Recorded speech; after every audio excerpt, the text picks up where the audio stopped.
Hello, folks. This story was sent to me by a subscriber and is intended for educational purposes only. Thank you for watching.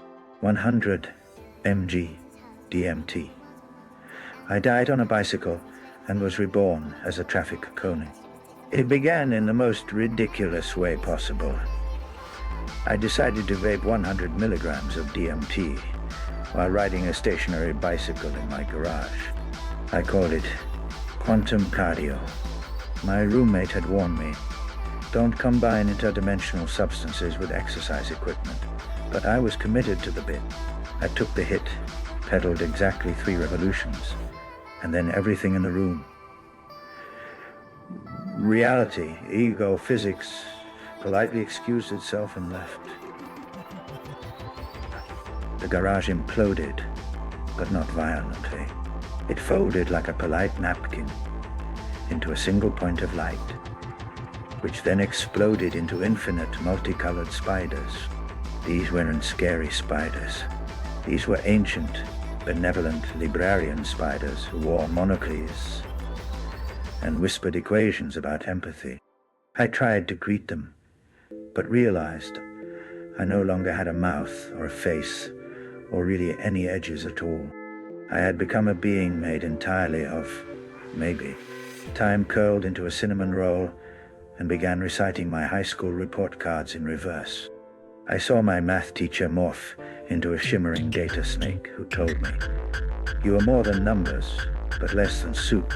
Then she slithered into a portal shaped like a doorbell and rang herself into another dimension. I was flung forward through 12 layers of forgotten languages, each more made of jelly than the last, until I arrived in the traffic cone realm. Everything was orange and reflective. I wasn't wearing a body. I was a traffic cone. Tall, dull, awake, proud. Around me were thousands of others, all humming in perfect harmony. We formed a geometric grid along a celestial highway that spanned planets made of bubble wrap. We weren't just cones. We were guardians of momentum, sentinels of stillness in a cosmos addicted to motion. I couldn't speak, but I knew things.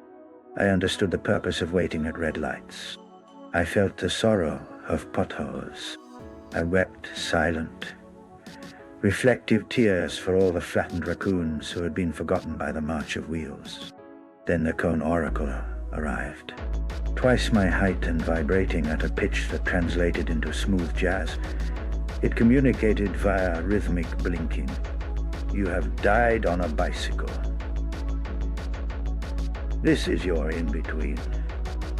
Accept the cone or transcend it." I thought hard about that. On one hand, being a traffic cone was peaceful, meditative. I had a place, a clear function. But deep down, I missed socks and cheese and arguing with squirrels. I blinked 3 times to indicate I respectfully declined full conification. The cone oracle bowed and transformed into a mailbox. Suddenly, I was yanked backward through a tunnel shaped like my childhood lunchbox and found myself floating above a desert made entirely of teeth, each molar post with memory. I bounced gently on a wisdom tooth and was approached by a floating penguin in a suit. "You're in the department of overcorrection," he explained. "You tried too hard to be interesting and ended up as an allegory." "I don't understand," I said. "That's the point," he replied, handing me a lollipop that smelled like my first heartbreak. I licked it and remembered a girl named Lisa, who once told me I had tree-shaped ears. I had never questioned that until now.